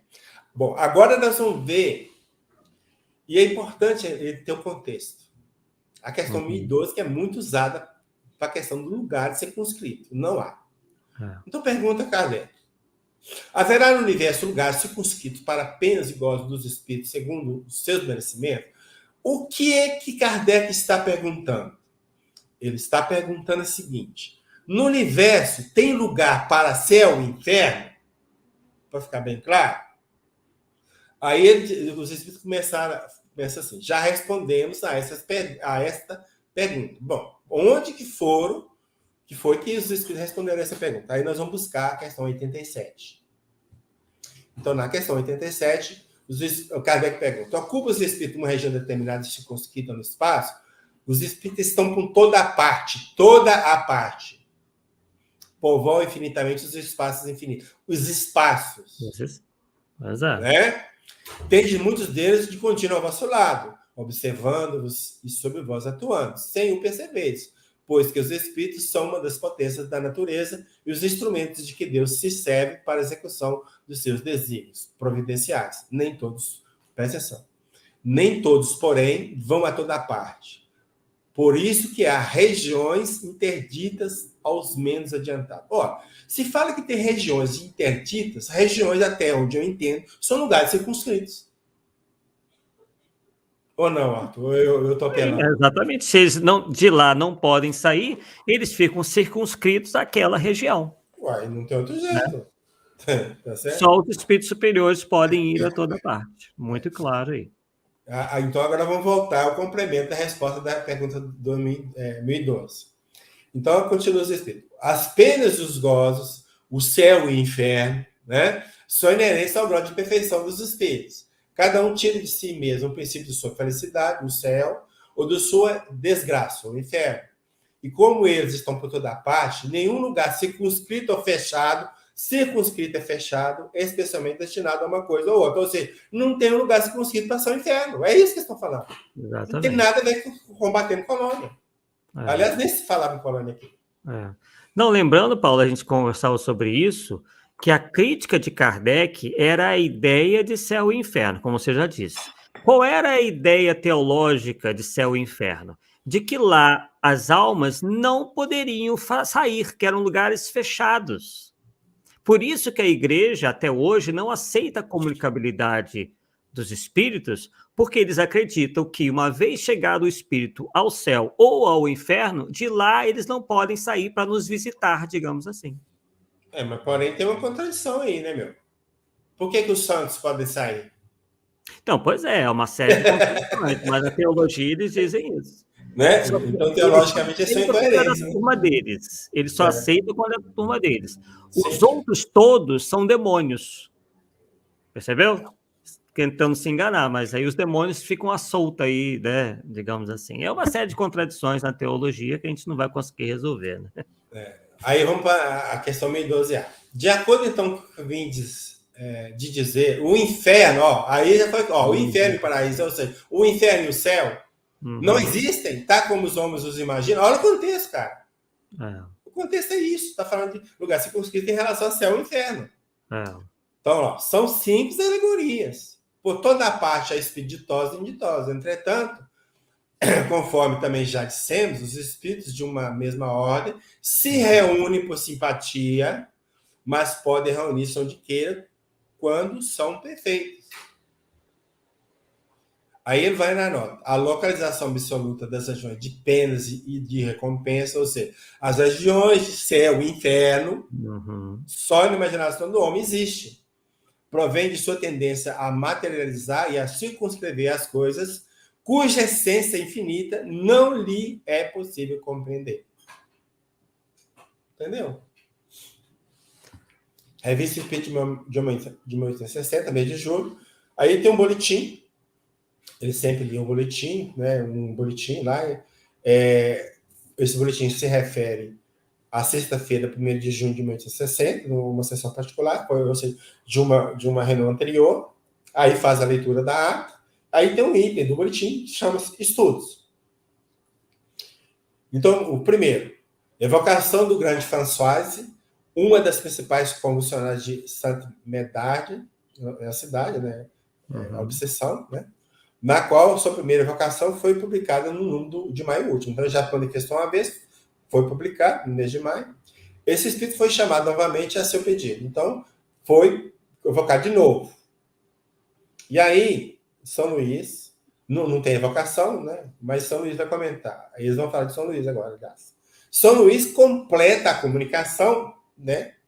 François, com informações sobre os mundos destinados ao castigo dos espíritos culpados. Mas, cara, peraí. Se tem mundo destinado a castigo de espíritos culpados, nós temos lugares circunscritos. É obviamente que, dentro da concepção espírita, o castigo, bem entre aspas, é sempre temporário. Sempre temporário. Não é Essa é a diferença, né? Então, Kardec fala assim, é mais fácil eu aceitar o purgatório do que aceitar o inferno. É. Né? Porque o purgatório você não tem chance de sair, mas o inferno bateu, não sai decreto nenhum. Né? Então, o São Luís está falando, mundo destinado ao castigo do espírito culpado. Então, está falando de lugares circunscritos, não tem outro jeito. Sim. Então, o que não tem de circunscrito? O céu e o inferno, como locais. O céu está lá em cima, o inferno está lá embaixo. É isso que eu estou falando. Só isso. Então, os caras querem mudar para... Não tem nada a ver. Evangelho segundo o Espiritismo, no capítulo 3º, a vara morada na casa do meu pai, no tópico diferentes estados da obra da erraticidade. Independente da diversidade dos mundos, essas palavras, os varas moradas, também podem ser entendidas como se referindo ao estado feliz ou infeliz do espírito na erraticidade. Conforme se acha este mais ou menos depurado, despendido dos laços materiais, o meio em que eles se encontram, o aspecto das coisas e as sensações que experimente variarão ao infinito. Enquanto uns não podem afastar da esfera, onde viveram da esfera, ou seja, da Terra, por exemplo, como exemplo, outros se elevam e percorrem o espaço e os mundos. Enquanto alguns espíritos culpados vagueiam nas trevas. Vagueiam nas trevas. Tem um brau lá, meu? Será? Os bem-aventurados gozam de resplandecente claridade e do espetáculo sublime do infinito. Finalmente, enquanto o mal atormentado de remorsos pesados, muitas vezes isolado, sem consolação, separado dos objetos de sua afeição, geme sob a opressão dos sofrimentos morais. Olha, veja bem, quando a descrição de André Luiz lá no Brau, separado do pai, da mãe, de todo mundo, perdido, não sabia se tinha fim, se não. Olha para você ver se não há. Não é bem semelhante, tá? Geme sob a opressão dos sofrimentos morais, que é moral, né? O justo não convive com aqueles a quem ama, flui as delícias de uma felicidade indizível. Essas também são outras tantas moradas, embora não circunscritas nem localizadas. Isso aí. Então abriu o leque, cara. O leque está aberto. O que me ocorreu agora, Paulo, é que talvez do seio da Igreja Católica, pelo menos dizem que eles faziam lá suas reuniões mediúnicas, e um desses espíritos que se encontravam nessas regiões de trevas se comunicou e passou talvez essa ideia de que ele tinha a sensação de que ele ia ficar lá eternamente. Sim. Então, possivelmente, eles extraíram essas concepções, algumas comunicações, e não conseguiram interpretar da maneira mais correta. É uma possibilidade. Leon Denis. As almas colocam-se, agrupam-se no espaço segundo o grau de pureza do seu respectivo invólucro. Aí volta a repetir a questão das esferas, das faixas de vibração. Tá? A condição do espírito está em relação direta com a sua constituição fluídica, que é a própria obra, a resultante do seu passado e de todos os seus trabalhos. Determinando a sua própria situação, acham depois a recompensa que merece. Enquanto a alma purificada percorre a vasta e fulgente amplidão, repousa à vontade sobre os mundos e quase não vê limites ao seu voo, o espírito impuro não pode afastar-se da vizinhança dos globos materiais. Eles ficam presos. Lembra lá do campo de força que eu falei? Então, não tem evolução, fica preso. Sem fadigas, a vida do espírito adiantado é essencialmente ativa. As distâncias não existem para ele, pois se transporta com a rapidez do pensamento. Seu evólogo, ou seja, o perispírito, semelhante a tênue vapor, adquiriu tal sutileza que o torna invisível aos espíritos inferiores. Vê, ouve, sente, percebe, mas não pelos órgãos materiais que se interpõem entre nós e a natureza, mas sim diretamente, sem intermediário, por todas as partes do seu ser. Suas percepções, por isso mesmo, são muito mais precisas e aumentadas que a nossa. Então, isso aqui já não é fácil para a gente entender. Como é que a percepção do espírito, nós aqui, para enxergar, precisamos dos olhos, para ouvir do ouvido, para falar da boca. Lá é todo um todo, por um todo, não tem um lugar específico para isso. Como é que a gente vai entender? Uma visão de 360 graus, como é que você vai entender? Então tem coisas que precisam muito. Aí, agora, as colônias. Aqui nós vamos ter uma informação que um amigo me passou, eu achei muito interessante. Ele pediu para mim ler um livro tal, nós vamos mostrar um livro, a respeito dos índios Kayagang. Esses índios chegaram ao sul e sudeste do Brasil, cerca de 3.000 anos atrás, e o contato entre eles foi com os europeus no século XVI. Né? Então, nós vamos pegar um trecho de um poema, na verdade, um poema, da sua cultura. Eu achei fantástico. É o Canto Fúnebre Kayagang. Passe com cuidado pela ponte. Viva bem com os outros que partiram, assim como eles estão vivendo bem. Você pode viver bem da mesma maneira. Lá, então, onde? Depois da ponte, né? Depois da ponte, você verá muita coisa que já viu aqui na Terra. A cópia, a cópia, grosseira. Assim como um gavião. Tem animais. Teus parentes, todos os parentes estão lá também, cara. Virão encontrar na ponte. Os espíritos falam que os parentes vão nos receber. E aí? Fechando. E te levarão para a sua morada. Cara, tem casa do lado de lá, tem lugar que eles moram.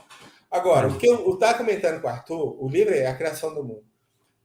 Que isso aí, essa percepção, né, só pode ter vindo de alguém que em desdobramento foi no mundo espiritual e conseguiu transformar num texto. Ou de intuição pura. Não caiu de paraquedas, não veio de nada. Então, isso para mim é um valor interessante, porque você pega uma cultura indígena que não tem contato com civilização nenhuma, eles estão falando muitas vezes coisas que nós não estamos querendo aceitar. Né? Então, isso aqui eu achei muito legal mesmo, sabe? Bom, voltando à carta de uma morta.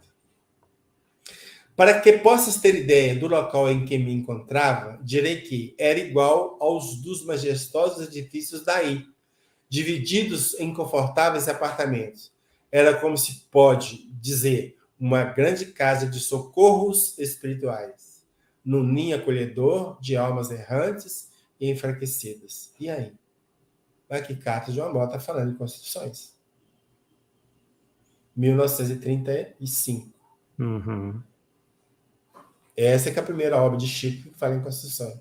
Não é de André Luiz, não. E lembrando que nós vimos até agora Ernesto Bozano, Leon Denis, Arthur Findler, quer dizer, né, grandes expoentes aí da doutrina, confirmando todas essas informações. O que nos pareceu mais importante na obra do Céu e Inferno vem agora. É uma mensagem assinada por Condessa Paula, que ela está classificada por Allan Kardec entre os espíritos felizes. Após destacar as qualidades morais, informando que a Condessa havia falecido aos 36 anos de idade, no ano de 1851, Kardec relata que um dos seus parentes evocou 12 anos depois do falecimento e obteve uma resposta a diversas perguntas. Obteve em resposta a diversas perguntas a seguinte comunicação. O cara fez várias perguntas, ela fez a comunicação. O que é, no entanto, essa felicidade comparada àquele desfruto aqui?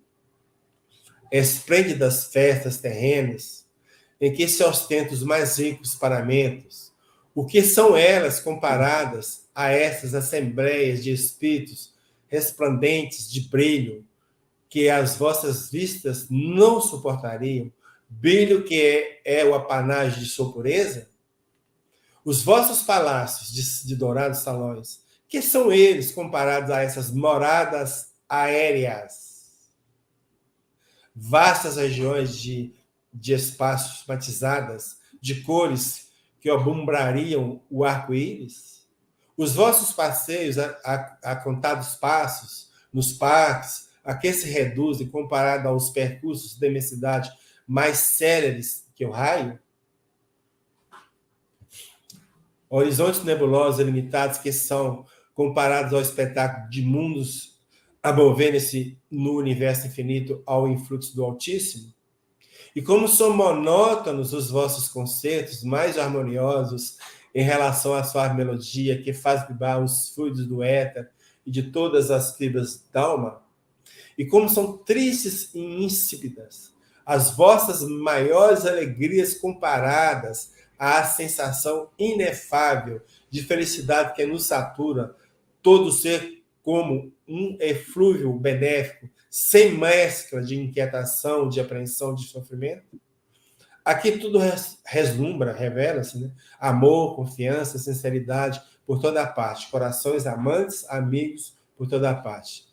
Paula Condessa, de... Muito bonito. E aí ela está falando assim, ó, o que tem aqui, eu não tenho nem como falar com vocês. Porque o que vocês têm aí é nada. Mas o detalhe, moradas aéreas. Sim. Né? E tudo uma pálida lembrança do que há no além. No além. Né? Léo Denis de novo. O espírito, pelo poder de sua vontade, opera sobre os fluidos do espaço, que seria então o fluido cósmico universal, né? Combina-os e os dispõe a seu gosto, dá-lhe as cores e as formas que convém a seu fim. Ou seja, os espíritos, e aqui nós estamos falando de espírito com certo grau de evolução, manipula o fluido cósmico universal e faz dele o que eles querem. Então, se eles fazem dele o que eles querem, por que eles não podem fazer uma casa? É por meio desses fluidos que se executam obras que desafiam toda comparação e toda análise. Construções aéreas, de cores brilhantes, de zimbórios, a cúpula, resplandecentes, circos imensos onde se reúnem em conselho os delegados do universo.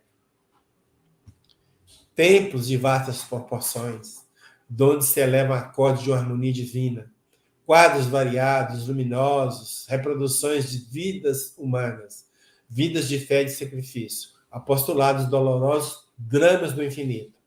Como descrever magnificências que os próprios espíritos se declaram impotentes para exprimir no vocabulário humano?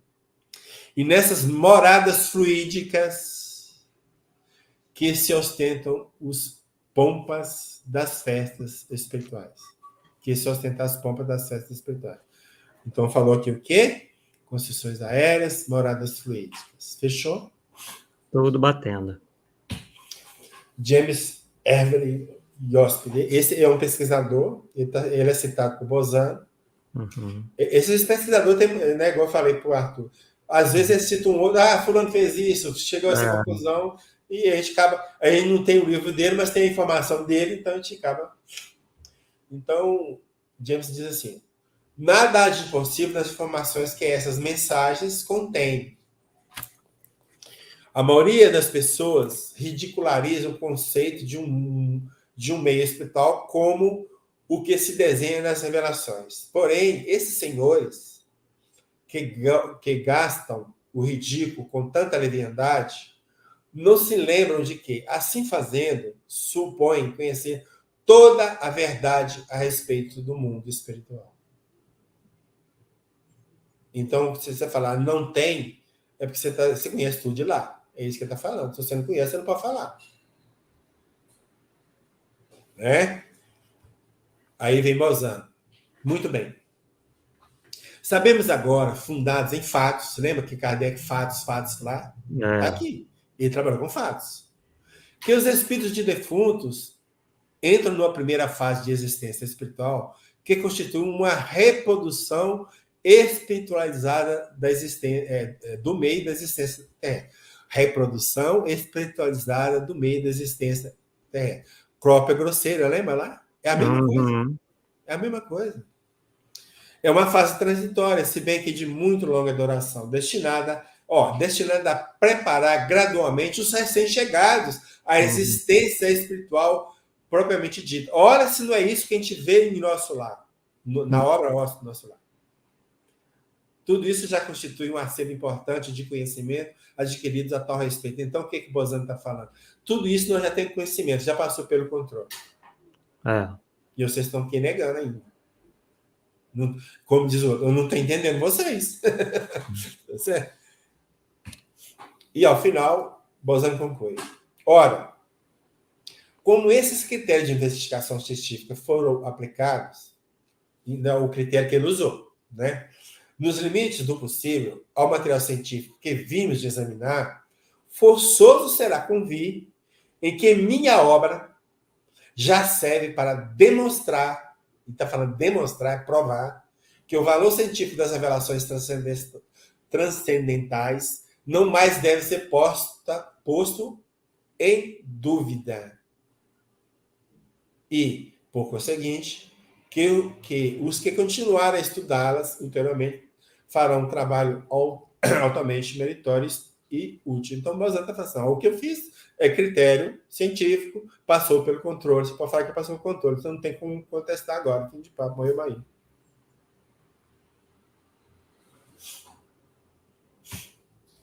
Dr. Raimundo Monte. Ele foi o pioneiro na EQM, Experiência de Quase Morte, né?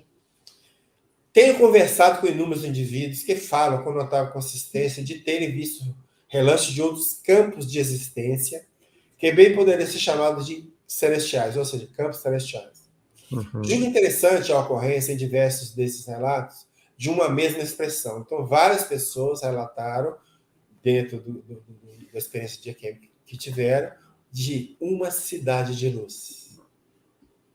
Ora, gente, isso está saindo de EQM, não está saindo do meio espírita. É nada a ver. Nada a ver. Neste e em vários outros aspectos, as imagens com as quais são descritas as cenas parecem lembrar textos da Bíblia. Ele está falando assim, seja Jerusalém, né? Como é que fala? Esqueci o tempo que eles usaram. Celeste, qualquer coisa assim, né? Essa informação pode ser confirmada no resultado da pesquisa realizada pela Fundação de Pesquisa sobre a Experiência de Quase Morte, criada em 1998 pelo Dr. Jeffrey Long, conforme se vê na sua obra. Aliás, a obra não é só dele, tem outro autor também, eu tenho que corrigir aqui, porque a obra não é só dele. O título da obra, Evidências da Vida Após a Morte, aliás, dos 12 elementos que, segundo sua opinião, caracterizam o EQM. Então, o estudo da EQM, os pesquisadores chegaram a concluir que tem 12 elementos, 12 circunstâncias que, esse cara passou para EQM ou não. Né? Então, tem um parâmetro, hoje tem parâmetro. Né? Então, um desses se refere ao quê? A encontro de planos sobrenaturais, celestiais.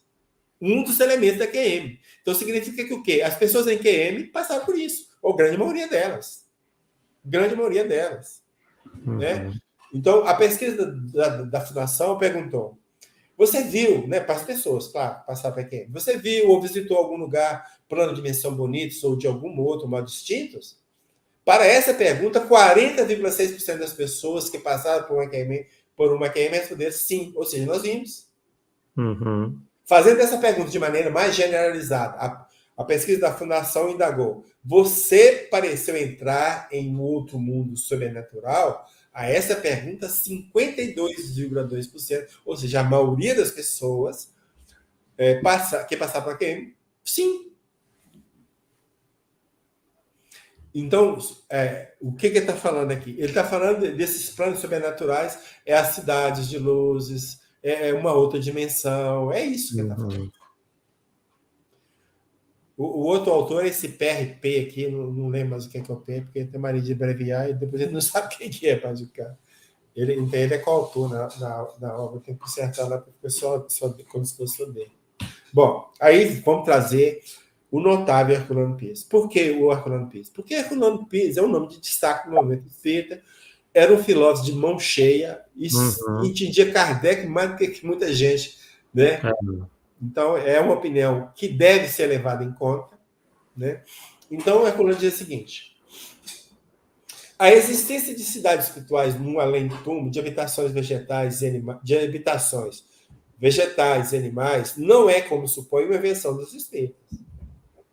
No tocante às revelações mediúnicas, as descrições de André Luiz não constituem novidade, a não ser quanto ao que trazem de pessoal, da maneira de ver do autor. As particularidades, sim, mas o conjunto não. A editora O Pensamento, nesse capital, acaba de lançar, de Antônio Borgia, a obra A Vida dos Mundos Invisíveis. A primeira edição foi em 1948. 4 anos depois de André Luiz. Uhum. Né? Temos neste livro curioso uma nova versão da vida no além, com pormenores que confirmam plenamente as descrições de André Luiz.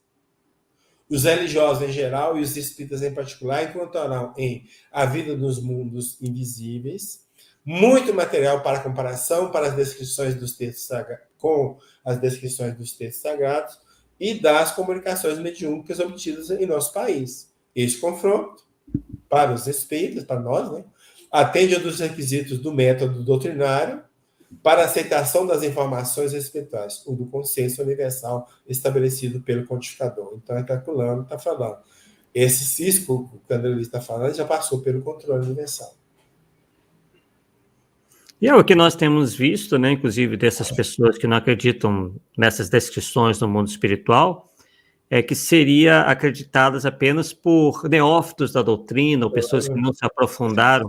Poxa, então se Leon Denis, Ernesto Bozano, Herculano Pires, Caíba Schulton são neófitos da doutrina e não entendem nada, quem é que entende? Será que são essas pessoas? É para a gente pensar, não é isso? Joana de Ângeles, no livro No Limiar do Infinito. Tem o capítulo 12, A Vida Espírita ou Espiritual. Copiando um trecho. Sendo a vida na Terra, suas edificações e paisagens, um símile. Símile é uma cópia, não é isso? Isso. Mais condensado, e algo mais grosseiro. Grosseiro, já vi isso em algum lugar. Cópia grosseira. Do que existe no mundo espírita ou espiritual. Facilmente se compreenderá que o progresso das regiões na região das causas transcendentes,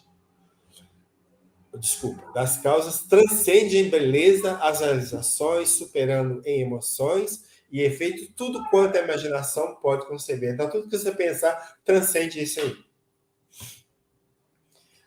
Desde os sítios mais grotescos e sombrios, olha o umbral aí, pode ser? Não sei, quem sabe, né?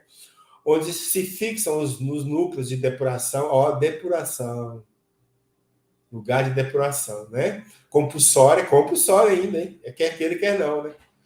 Para os que dilapidaram, irresponsáveis dos preceitos donos da existência, até os altos círculos de felicidade, nas vibrações circunvizinhas na Terra, há uma infinita variedade de vilas e cidades, círculos espirituais e postos de socorro. E aí? O nosso lar não é um posto de socorro? Onde vivem os que se vinculam ao planeta generoso, quer dizer, a Terra, né? Que nos serve de berço e escola de progresso, nos intervalos de uma para outra reencarnação. Plasmados esses lugares, né? Plasmados pelas mentes que os moldam no fluido universal. Então, os espíritos plasmaram aqui, criaram. São populosos centros de vida em que o amor estua verdadeiros céus. Não se trata de lugares hipotéticos, ou de centros onde campeia a ociosidade em aposentadoria demorada, ou de paisagens fantasistas para o repouso da inutilidade. Ninguém se surpreenda, portanto, que a vida espiritual seja refletida nas comunidades terrenas, que são cópias imperfeitas das sociedades vigentes nos ciclos superiores do orbe e nos planetas, onde a vida é sua, sem sombra, sem dor, sem morte, sem adeus. Igualzinho que já foi falado. Sim. Aqui eu estou dando a título de exemplo de informação, não estou assinando embaixo, né? A ideia que se tem que o nosso lar estaria localizado na terceira faixa ou esfera em relação à crosta terrestre. Estaria em cima da cidade do Rio de Janeiro. Aqui nós tiramos de uma obra que relaciona 20 colônias espirituais no Brasil. Não estou dizendo que elas existem, estou mostrando, passando a título de informação. Tá? E agora sim, uma coisa muito interessante. Então, construções no mundo espiritual. Nós vamos apresentar para você fontes anteriores a André Luiz, porque sempre fala que é André Luiz que trouxe. Né? Moral da história. Eu achei 15 obras que falam de construções ou colônias ou vida, né, dentro de parâmetros que nós podemos dizer que construções, sala, templo, no mundo Cidades. O espiritual. nome não é tão importante. Aquele do Fringer, lá que é de 1931, você lembra que eu te falei lá? Não. 1931. Ó, nós temos, inclusive, obras anteriores a Kardec, 2 obras anteriores a Kardec, que está relatado na História do Espiritismo. Esse livro foi publicado por Arthur Conan Doyle, né? Ele cita esses 2 personagens nessa obra dele. Ó, Leon Denis, Sir Oliver Lodge, Ernest Bozano de novo aqui, Arthur Conan Doyle, Ernest Bozano de novo, Caibá Chuto, que nós falamos. 15 horas. Isso é controle ou não? Kardec, só lembrando, para publicar a primeira edição do Livro dos Espíritos, usou 10 médios. Eu estou apresentando 15 fontes anteriores. Fica a critério. Aqui está, então, tá a capa do livro que nós publicamos. E à direita tem, nós tiramos um print do prefácio, do índice, por exemplo, os temas que tem. Estudiosos com outras fontes, né? Tem aqui 73 páginas, se você ter ideia. Autores espirituais que a mencionam, né? Nós falamos de vários. Aparece no EQM, nós citamos, nas experiência fora do corpo, né? Desdobramento também. Então, fonte que não faltou, né? Para sustentar. E aqui, mais ou menos, o resumo do livro. Estudo desenvolvido para confirmar a realidade das colônias espirituais mencionadas por André Luiz. Na codificação, os mundos transitórios ou intermediários, destinados ao subterrâneo, designados também com o nome de mundo espiritual e planeta estéreo, têm características bem semelhantes às que se vê nas descrições das colônias referidas por André Luiz. Estaremos aqui nesta obra uma série de pontos coincidentes provindo de autores de reputação ilibada. Então, aqui, nessa obra original, dessa versão que foi publicada, eu só tinha 36 fontes. E já pulei para 41.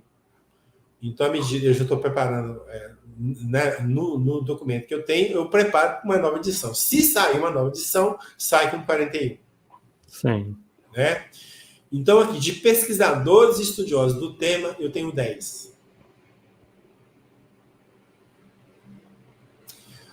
De experiências de EQM, de experiência fora do corpo, tem 6 fontes. De médios, aqui é dos próprios médios, não das psicografias. Eu tenho 11. Então, 11 médios dão notícia delas. E o Chico não está aqui.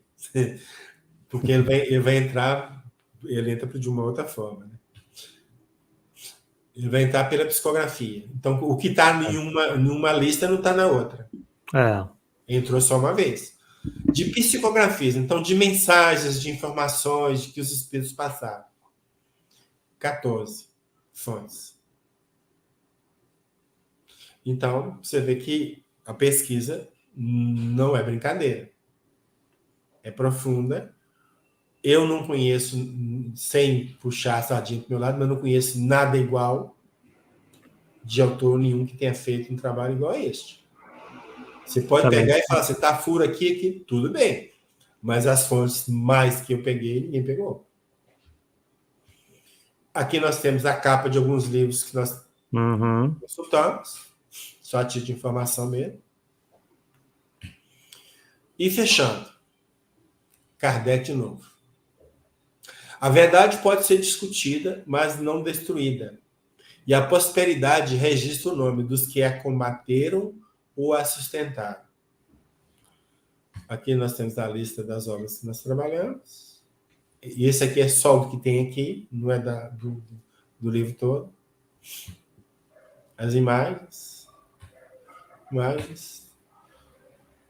E aqui está o meu site, mas esse material não está no site porque foi publicado o livro, mas esse material que eu estou apresentando para vocês, vai lá e vai estar lá. Vocês procuram slide, vai estar lá Então, quem quiser pegar, eu acho que dá para acompanhar alguma coisa. E tem meu e-mail aí para quem tiver alguma dúvida depois, pode entrar em contato com a gente. No mais, é isso aí, Arthur. É isso aí, perfeito. Bem, temos aqui algumas perguntas, algumas foram até respondidas ao longo do estudo, e outras que a gente não vai, fogem um pouco, né? Estão dentro, mas ao mesmo tempo fogem e demandariam um tempo maior. Mas separamos aqui uma, da Ana Cristina Lima, em que ela pergunta o seguinte: acreditar ou não em colônias interfere no que será vivenciado pelo espírita após a sua morte? Outras crenças / religiões influem no que será encontrado no mundo espiritual, Paulo? Olha, o Kardec diz o seguinte, que o conhecimento espírita ajuda muito as pessoas ao retornarem no mundo espiritual, né? Agora, as outras religiões, com as visões que elas passam de céu e principalmente de inferno, né? Pode causar, entre aspas, traumas aos desencarnados. Tá certo? Pois eles caem numa região. Vamos pegar o que foi descrito para André Luiz, para a gente não ir muito longe. Ele caiu numa região totalmente trevosa, toda sem contato com ninguém, os seres tudo lameado, que é situação. Então, o que ele vai pensar? Em função, se ele fosse um católico, um crente, eu estou no inferno. E esse bloqueio mental, muitas vezes, não permite que outros espíritos cheguem perto dele para ajudá-lo a sair daquela situação. Porque lá tem os espíritos que estão lá querendo ajudar. Mas quando você tem a mente bloqueada por um dogma ou por uma informação equivocada, você não consegue sair dela.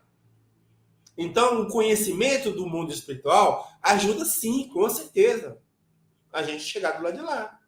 Ou ter uma adaptação, né, vamos dizer assim, mais fácil do lado de lá.